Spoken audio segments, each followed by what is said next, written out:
The massive doors of the Galactic Council chamber slid open with a soft hiss, and Ambassador Kethvar walked inside with heavy steps. His blue skin looked paler than usual, and his forearms trembled slightly as he carried the datapad that would change everything. The other council members sat in their floating chairs around the circular chamber and waited for him to speak. Some looked bored, while others checked their personal devices, but none of them knew what was coming. Kethvar cleared his throat, and his voice echoed through the vast space when he finally spoke. 3 months had passed since anyone had heard. From the humans, and their silence was becoming impossible to ignore.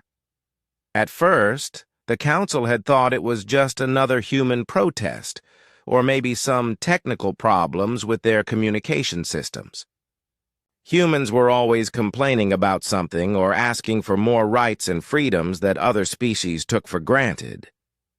The Zalani Empire had been monitoring human space for weeks now, and what they found was disturbing. Every single human colony across 17 different star systems had gone completely quiet. No distress signals came through the void, and no emergency broadcasts reached the monitoring stations. There were no calls for help and no explanations for what was happening.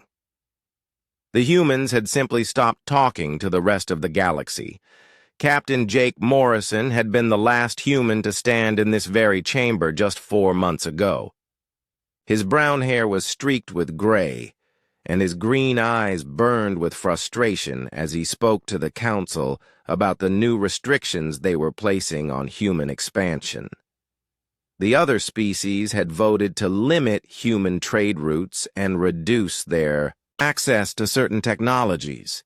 They said humans were growing too fast and needed to be controlled for the good of galactic stability. Morrison had warned them that humans would not accept being treated like children forever.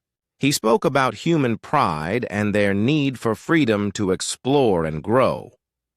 The council members had listened politely, but most of them were thinking about other things. Humans were useful for their engineering skills and their willingness to take on dangerous jobs that other species avoided. They were good at fixing things and solving problems, but they were still newcomers to galactic society.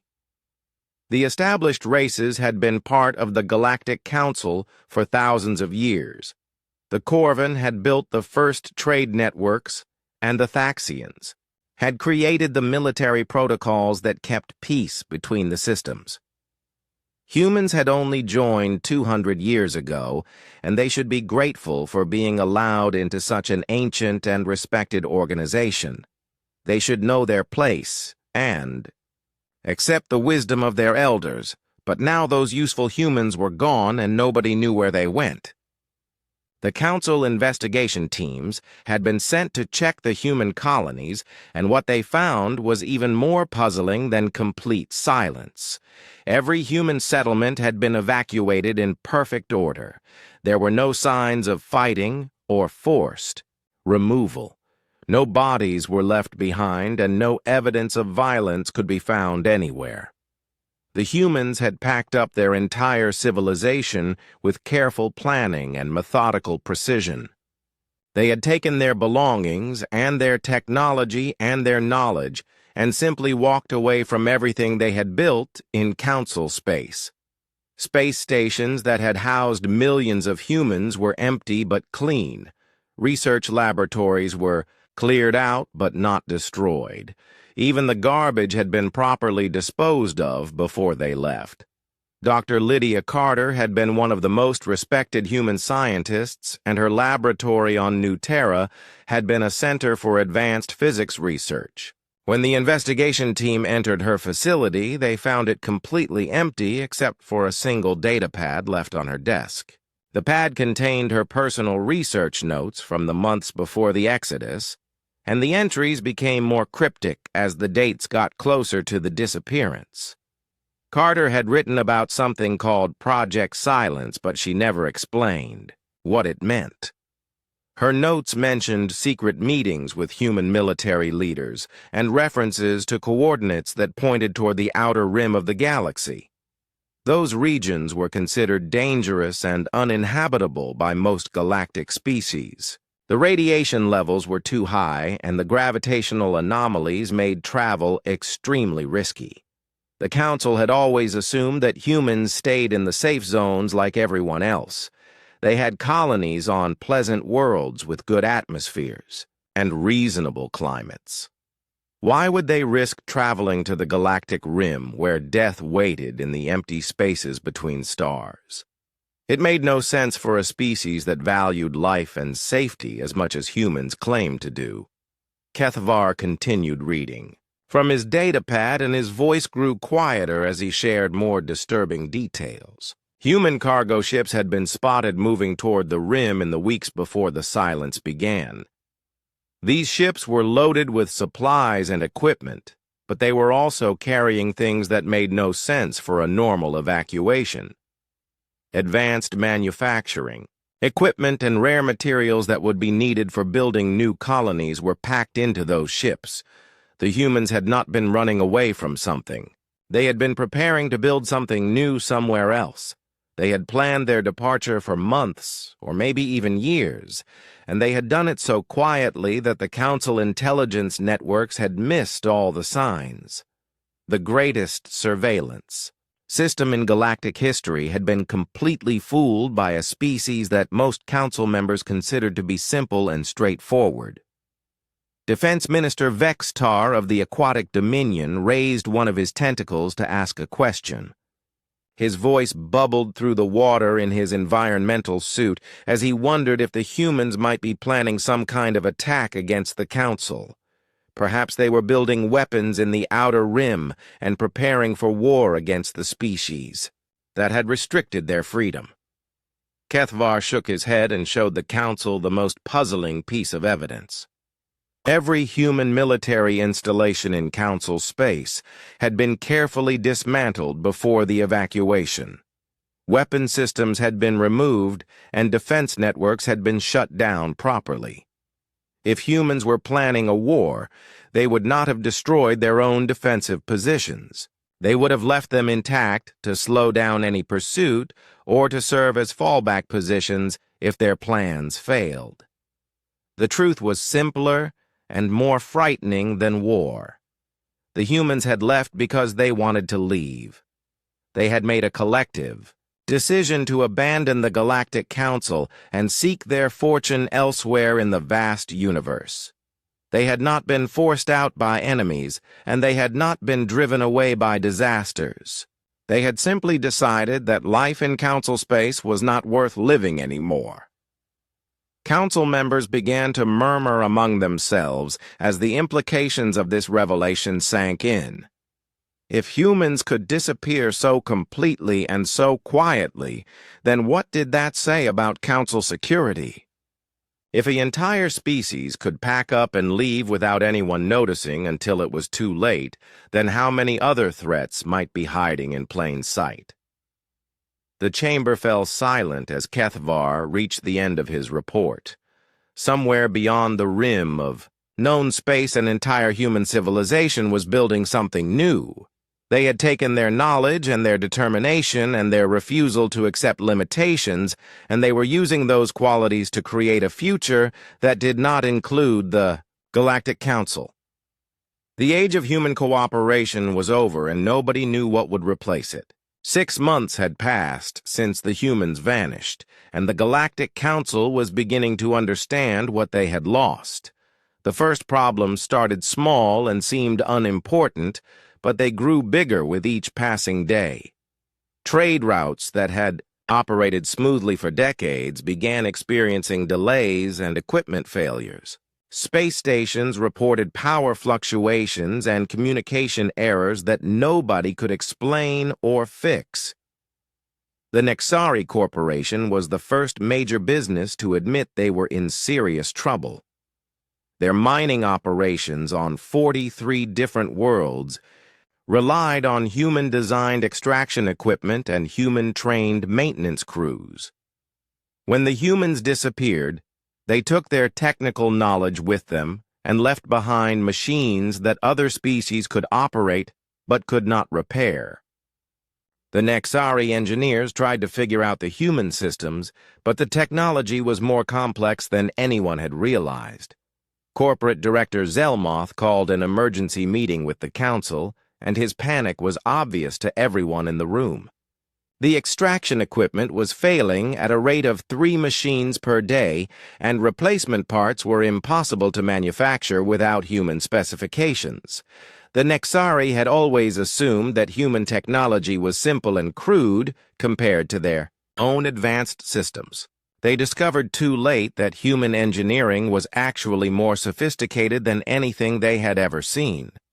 The humans had designed their machines to be efficient and reliable, but they had also built them in ways that other species found difficult to understand. Human engineers thought differently than other races, and they solved problems using methods that seemed strange or unnecessary to alien minds. What looked like simple technology on the surface was actually the result of centuries of human innovation and creativity. Council member Zex High of the Aquatic Dominion presented even more disturbing information during an emergency session. Trade hub defensive systems across 12 major commercial centers were experiencing cascading failures that threatened the safety of billions of galactic citizens.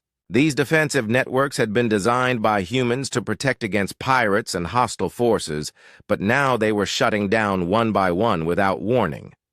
The defensive systems were supposed to be maintained by mixed crews of different species, but in reality, the humans had been doing most of the actual work. Other species had been trained to operate the basic functions, but they had never learned how to perform deep maintenance or emergency repairs.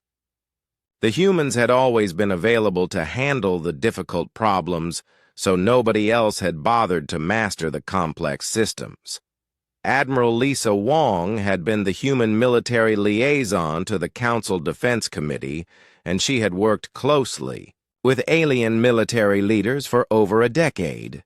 Her former aide was a Corvan named Threx, who had kept detailed recordings of Wong's final meetings with human military command. Those recordings revealed growing frustration among human leaders who felt their contributions were taken for granted, and their opinions were ignored. Wong had warned the council that human patience was running out, but her warnings had been dismissed as empty threats. Human military leaders had repeatedly asked for more input into council defense planning and for greater recognition of human strategic capabilities. They wanted to be treated as equal partners instead of useful servants who followed orders without question. The council had refused these requests and told the humans to be satisfied with their current role. The recordings also showed that humans had been quietly documenting weaknesses in council military doctrine and defensive strategies. Wong had compiled reports showing how human tactical innovations could improve galactic defense, but these reports had been filed away and forgotten.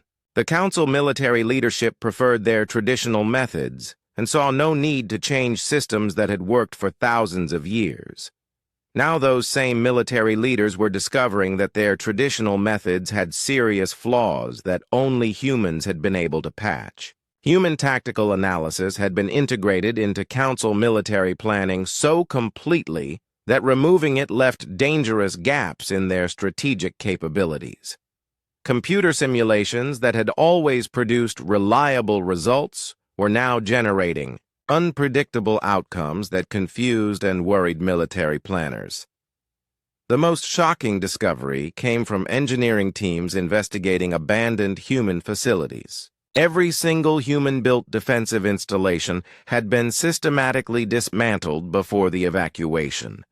Key components had been removed and critical systems had been disabled in ways that made repair impossible. The humans had not just taken their people and their personal belongings. They had also taken the technological knowledge that made their defensive systems work.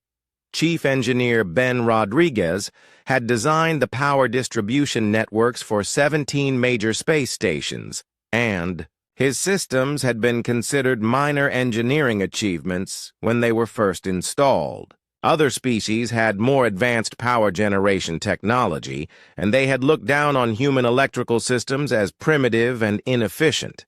They were learning now that Rodriguez had built his networks to be incredibly resilient and adaptable, in ways that alien technology could not match. The human power systems were failing because they required constant small adjustments and monitoring that only humans had known how to provide. Rodriguez had trained alien technicians to handle routine maintenance, but he had never shared the deeper knowledge needed to keep his systems running at peak efficiency. Without human oversight, the power networks were slowly degrading, and nobody else knew how to stop the decline. Dr. Patricia Hayes had been the leading human expert on environmental systems, and her designs were used on space stations throughout Council territory. Hayes had created air recycling and water purification systems that were more efficient than anything other species had developed. Her systems used less energy and produced cleaner results, but they also required specific maintenance protocols that she had never fully documented. The environmental systems were beginning to fail in subtle ways that other species found difficult to detect. Air quality was slowly declining, and water purification was becoming less effective, but the changes were happening so gradually that most aliens did not notice the problems until they became serious. Human senses were better at detecting these small changes, and human technicians had been quietly making adjustments to keep the systems working properly. Station Commander Kate Murphy had established emergency protocols that were now standard procedure on hundreds of council facilities.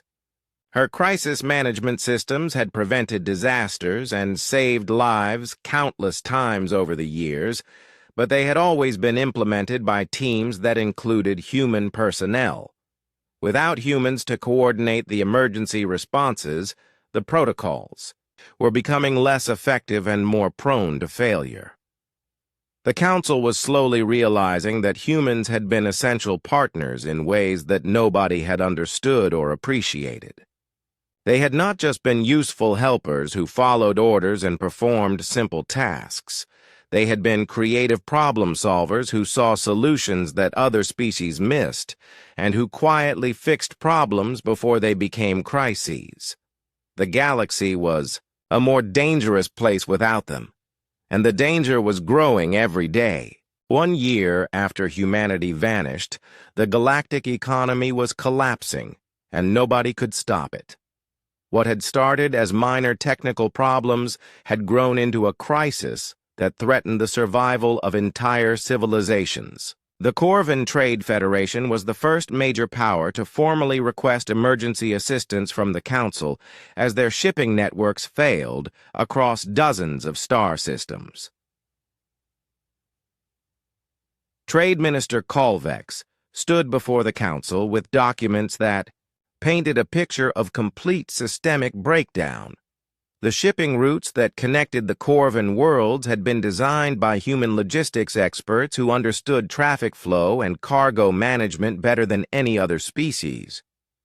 When the humans left, they took with them the knowledge needed to maintain and optimize these complex transportation networks. The Corvan had always been proud of their commercial empire, and they had built their wealth on efficient trade between hundreds of worlds.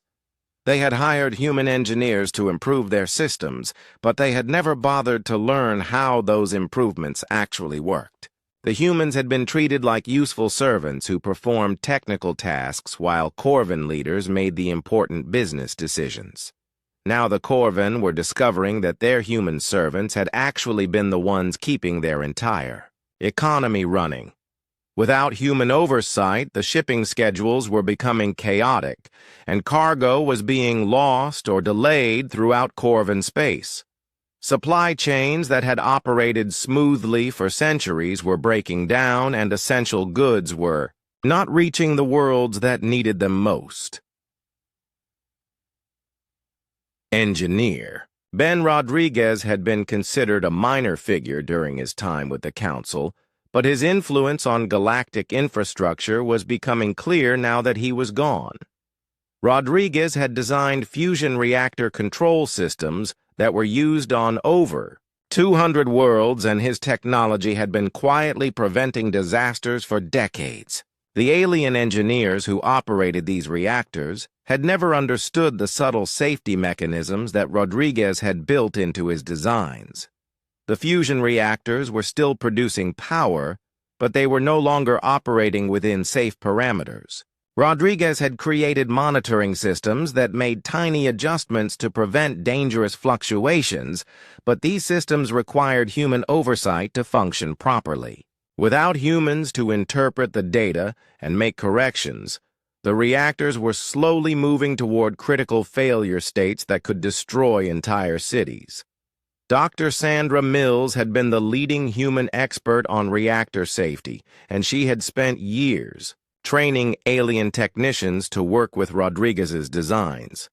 Mills had tried to teach other species about the complex interactions between different reactor systems, but most aliens had found her explanations too complicated to follow. They had been content to let humans handle the difficult technical work while they focused on what they considered more important matters. The reactor crisis was spreading faster than anyone had expected, and several worlds were already experiencing power shortages that threatened millions of lives. The Council sent emergency teams to the most dangerous sites, but these teams could only shut down the failing reactors, not repair them.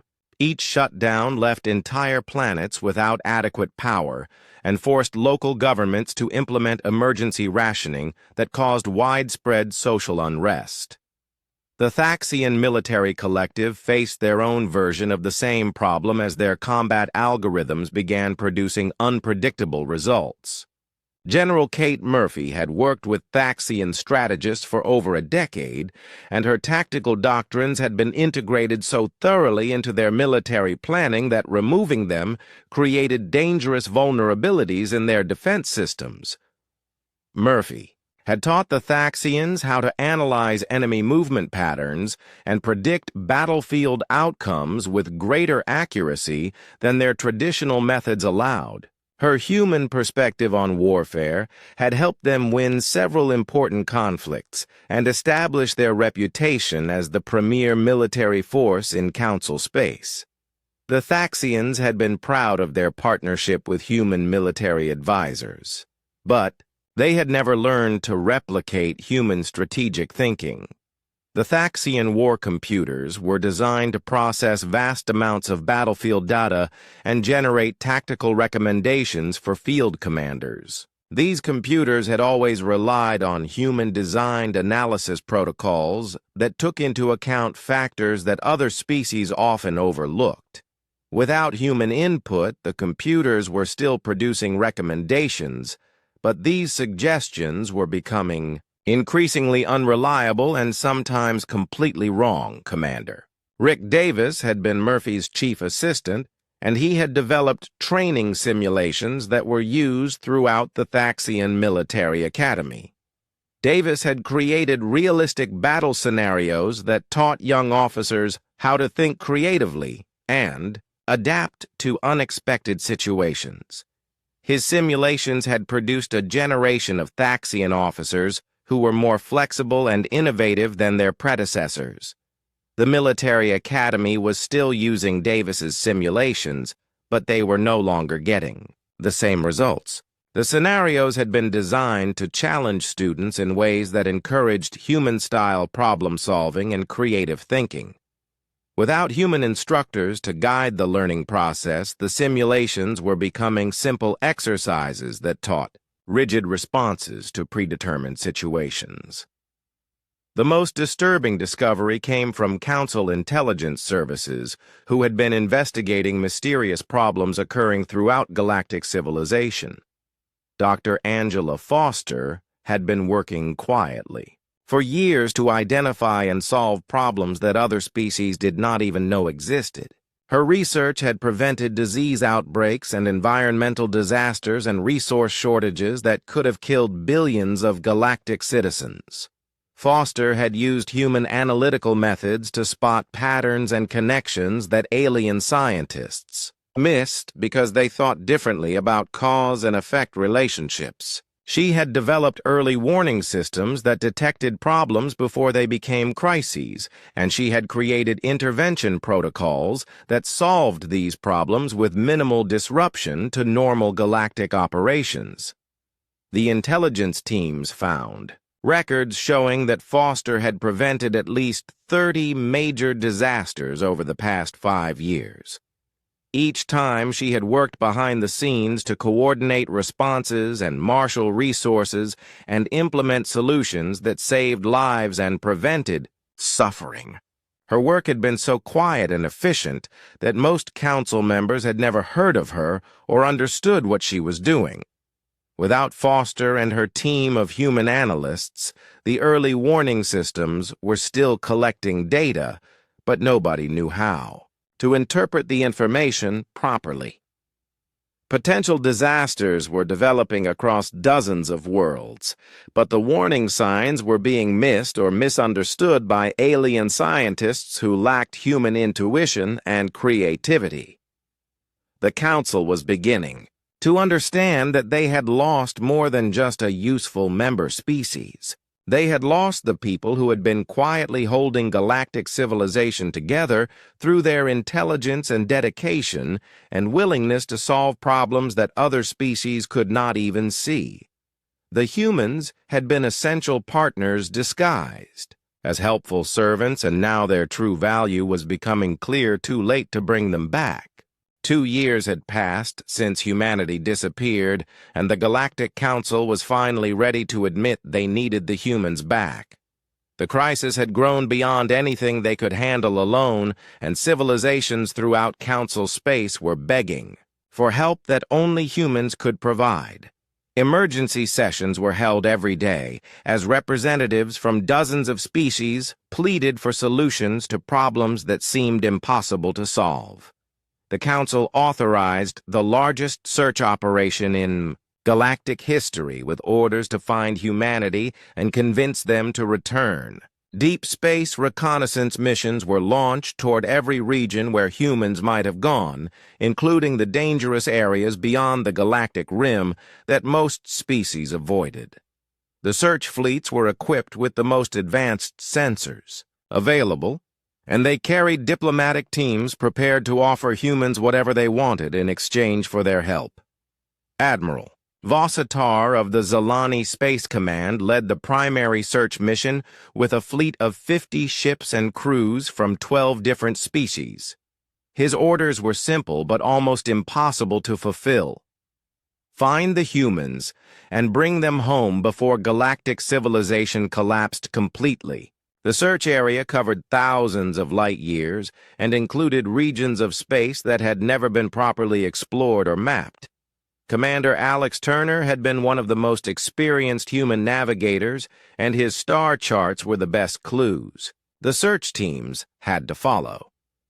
Turner had spent years mapping safe routes through dangerous areas of space, and his charts showed paths that other species had never discovered.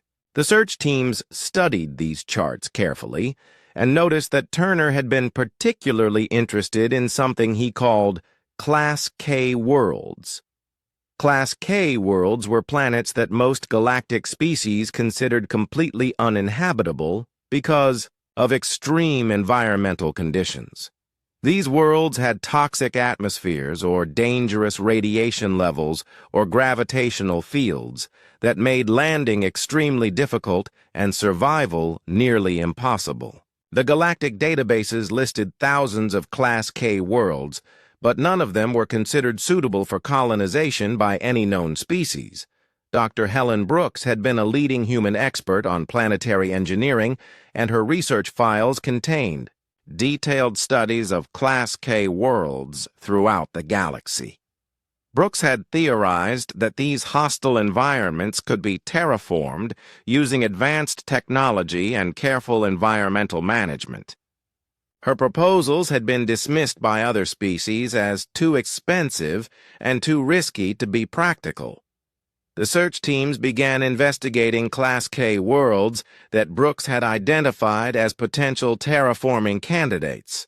These worlds were scattered throughout unexplored regions of space, and reaching them required navigating through asteroid fields and radiation storms that tested the limits of even the most advanced ships. The first dozen worlds they checked showed no signs of human presence, but the search teams persisted. Captain Gary Stone had been Turner's assistant, and his personal logs contained references to secret human exploration missions that had been conducted without council knowledge or approval. Stone had written about survey teams that traveled to the Galactic Rim to investigate unusual energy signatures and gravitational anomalies that suggested the presence of ancient technology or unknown civilizations. The Zalani Empire had the most advanced sensor technology in the galaxy, and they had been monitoring deep space for decades without detecting any human activity. Admiral Vossitar decided to focus his search on the areas that Stone had mentioned in his logs, even though these regions were considered extremely dangerous for normal space travel. The radiation levels were high enough to damage most ship systems, and the gravitational anomalies could tear apart vessels that got too close. The breakthrough came when a Zalani probe detected massive energy signatures emanating from a previously unexplored star system near the galactic rim. The energy patterns matched human fusion technology, but they were operating at power levels far beyond anything humans had ever demonstrated in council space. The probe data suggested that someone had built enormous installations in this remote system, and those installations were using technology that surpassed anything in the galactic databases.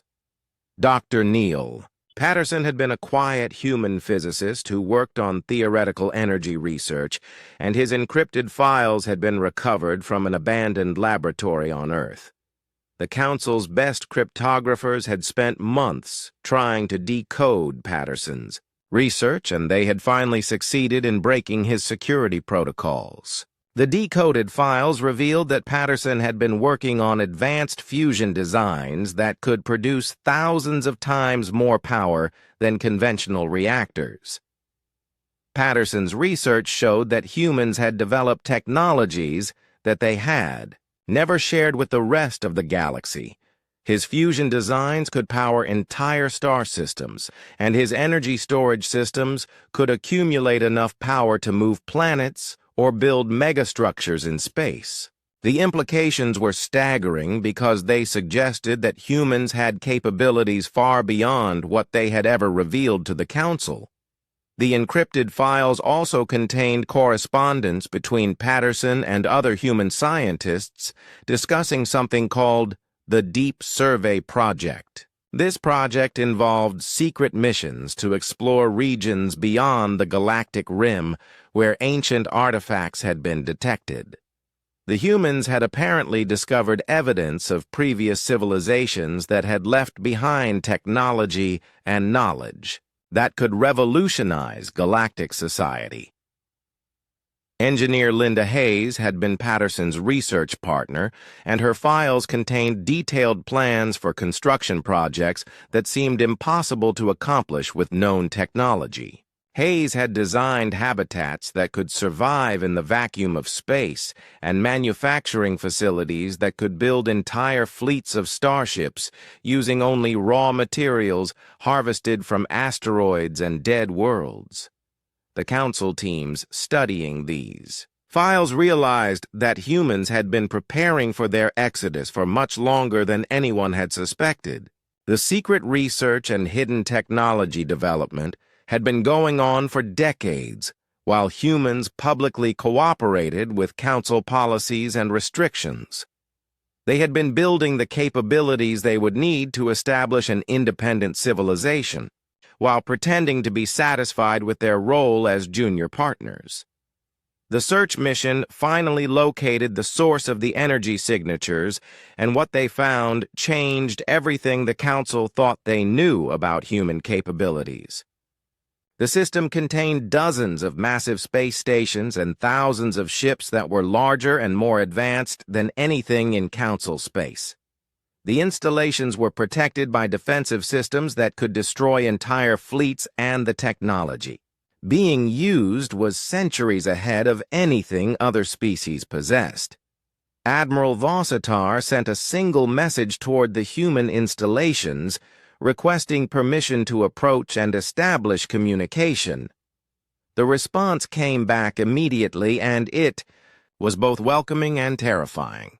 The humans were willing to talk, but they made it clear that they were no longer the same species that had left Council space 2 years earlier.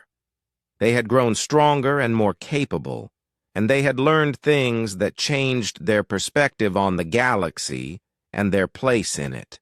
3 years after humanity's silent departure, the first human ship appeared at the edge of Zalani space without warning. The vessel was unlike anything the galaxy had ever seen, with hull designs that seemed to bend light around them and energy, signatures that made no sense according to known physics. The ship broadcast a message on all frequencies, and the voice that spoke was calm and professional, but carried an undertone of sadness that chilled everyone who heard it. Captain Susan. Blake had been a junior officer when the humans left, but now she commanded technology that surpassed anything in Council space. Her message was brief and direct, and it contained information that made the blood of every Council member run cold. Humanity had not left because they were angry or disappointed with Council policies. They had left because they had discovered something that threatened the entire galaxy, and they needed time to prepare for what was coming. Blake explained that human deep space exploration teams had found evidence of an ancient enemy that had been dormant for thousands of years. This enemy possessed technology that could destroy entire star systems, and they had been slowly awakening from their long sleep. The warning signs had been subtle and easy to miss, but human scientists had detected them and understood what they meant. The enemy came from beyond the galactic rim in regions of space that most species had never explored. They had been the destroyers of previous galactic civilizations, and they were responsible for the ancient ruins and dead worlds that archaeologists had found throughout the galaxy. These ruins had always been assumed to be the remains of civilizations that had destroyed themselves through war or environmental disaster, but the truth was much more frightening.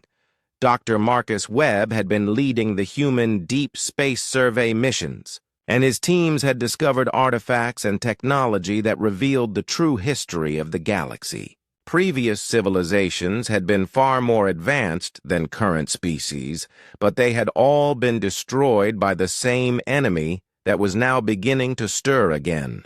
The cycle of destruction and renewal had been repeating for millions of years, and the current galactic civilization was simply the latest version to face this ancient threat. Webb's research had shown that the enemy attacks followed predictable patterns based on galactic energy output and population levels. When civilizations reached a certain threshold of technological development and energy consumption, they triggered automated monitoring systems that alerted the ancient destroyers. The current galaxy had reached that threshold decades ago, and the countdown to invasion had already begun. Captain Blake continued her transmission with tactical data that revealed the true scale of the threat facing the galaxy. The enemy possessed weapons that could shatter planets and fleets of ships that numbered in the millions. Their technology was based on principles that current galactic science could barely understand, and their military capabilities exceeded anything that Council forces could hope to match in open combat. The only hope for survival lay in defensive strategies that used the galaxy's natural features to channel and limit enemy movements. Humanity had spent 3 years building a defensive line along the galactic rim using asteroid fields and gravitational anomalies to create choke points where the enemy could be engaged with some hope of success. The defensive installations were hidden throughout the outer regions, and they were designed to work together as a unified system. Blake revealed that humans had been forced to advance their technology by centuries in just 3 years to build defenses capable of stopping the ancient enemy. They had reverse-engineered artifacts found in the deep space ruins, and they had developed new weapons and shields that could stand against the coming invasion. The human fleet that now protected the galactic rim was more powerful than all Council forces combined. The transmission included detailed specifications for the weapons and defenses that humanity had built, but the technology was so advanced that other species would need decades to understand and replicate it. Blake offered to share this technology with the Council, but she made it clear that humans would no longer accept junior partner status in galactic affairs. If the Council wanted human help, they would have to treat humanity as an equal partner, with full rights and representation. Admiral Gary Foster had been promoted to command the human defensive fleet, and his strategic plans showed how the coming war would be fought. The enemy would arrive in waves over several years, and each wave would be stronger than the last. The defensive line would hold as long as possible, but eventually the enemy would break through and the fighting would move into populated galactic regions. Foster's plans called for the evacuation of entire star systems and the establishment of fortified positions around major population centers. The war would last for decades, and billions of lives would be lost before the enemy was finally defeated or driven back to their distant realms. Victory was possible, but it would require the combined efforts of every galactic species working together under human military leadership. The most shocking revelation came when Blake explained why humans had departed in silence rather than warning the Council about the coming threat. Human leaders had tried to share their discoveries with Council authorities, but their warnings had been dismissed as fear-mongering and attempts to gain political advantage. The Council had refused to take human concerns seriously and had even threatened to restrict human exploration activities if they continued spreading panic about imaginary threats. Dr. Sarah Collins had been the human representative to the Council Science Committee, and she had presented evidence of the ancient enemy to her alien colleagues months before the human exodus. The alien scientists had laughed at her theories and accused her of making up stories to justify increased funding for human research projects. They had filed official complaints about Collins spreading false information and had demanded that she be censured for unprofessional conduct. Blake's transmission ended with a final offer that contained both hope and heartbreak for the Council members who listened. Humanity would defend the galaxy as they always had, but they would do so from their position as the guardians of the Outer Rim. They would not return to Council space, and they would not submit to Council authority, but they would protect the civilizations that had rejected them because it was the right thing to do. The emergency council session that followed Blake's transmission was filled with a single overwhelming emotion that hung in the air like a physical presence. Regret permeated every word and every gesture as council members realized what they had lost through their arrogance and blindness. They had driven away the only species capable of saving them, and now they would have to live with the consequences of their decisions. The galaxy's fate rested in the hands of the people they had failed to value, and the irony was not lost on anyone present. Humanity had departed in silence, but they had never stopped caring about the civilizations they left behind, and now they stood as the thin line between order and chaos in a universe that had never appreciated their sacrifice.